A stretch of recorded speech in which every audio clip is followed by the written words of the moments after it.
The winner tonight is Joe Biden, who won in New Hampshire decisively as a write-in. Oh, Earth Rider, thanks for the Great Lakes. Welcome to this week's Wacky Moments of Leftist Extremism. This was the week where history was made as Donald Trump was the first GOP non-incumbent to win both the Iowa Caucus and the New Hampshire Primary. MSNBC was clearly aware of that fact as they obviously declared Biden the grand winner.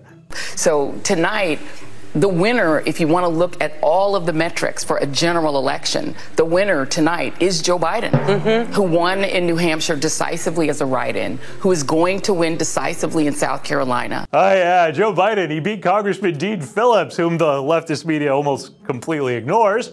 Phillips still managed to get 20% of the Democratic vote in New Hampshire. Now that's impressive, but ABC, CBS, and NBC all refuse to acknowledge Phillips' existence. I know we haven't talked about it a lot, but there was actually a Democratic primary in New Hampshire yesterday. It wasn't sanctioned by the National Democratic Party, and President Joe Biden wasn't actually on the ballot, but he easily won it as a write-in candidate over other challengers. Over other challengers. More than a fifth of all the Democratic votes go against the sitting Democratic president, but that's just not worth mentioning. This is the special sauce.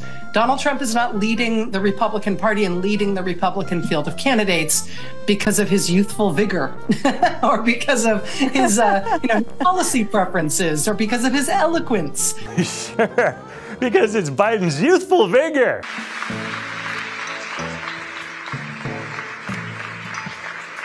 Eloquence. The beer brewed here, it is used to make the brew beer in this refinery. Oh, Earth Rider, thanks for the Great Lakes. And policy.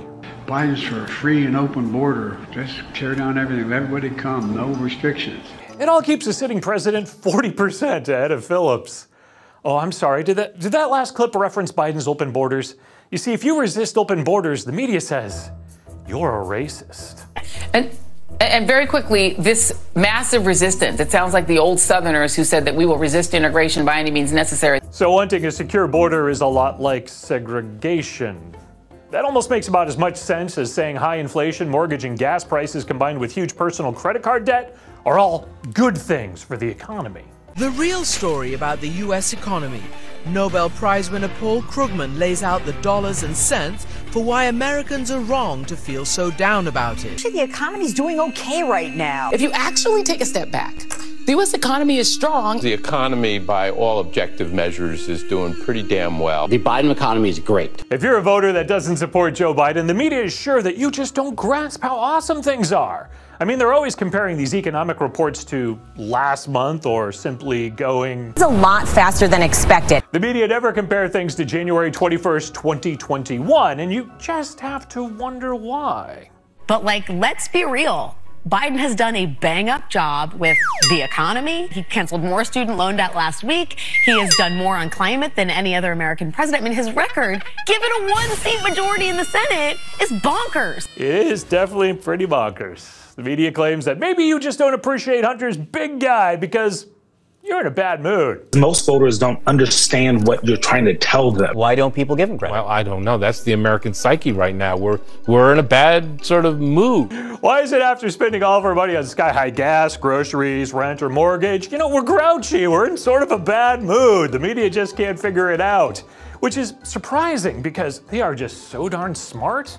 I mean, just listen to their coverage of the pro-life movement. We've seen a lot of conservative groups rallying around the Hyde Amendment, which is a 19th century law that no one's thought much about since the 1930s. Well, perhaps people weren't thinking of the Hyde Amendment that prevents federal funding for abortions in the 1930s because the Hyde Amendment didn't exist until 1976, which is, pretty unusual for a 19th century law, was it? The Hyde Amendment, which is a 19th century law that no one's thought much about since the 1930s. That elitist intellect at public broadcasting. It's almost as insufferable as the Democratic suck-ups at CNN this week.